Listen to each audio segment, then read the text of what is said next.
Sosok prajurit TNI Pratu Muhammad Hafifi viral usai taklukan geng motor.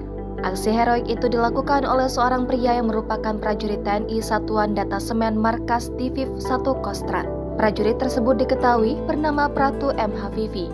Ia berhasil menangkap sejumlah anggota geng motor bersenjata tajam di Tangerang, Banten.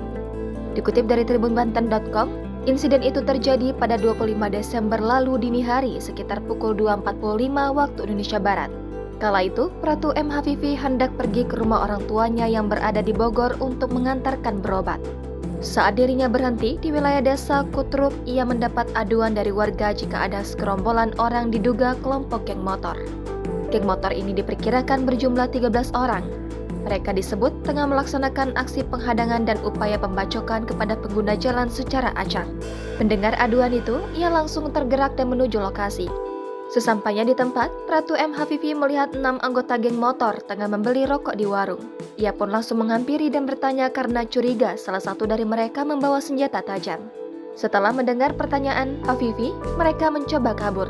Akan tetapi, Pratu M. Hafifi berhasil mengamankan 3 orang dengan dibantu warga sekitar.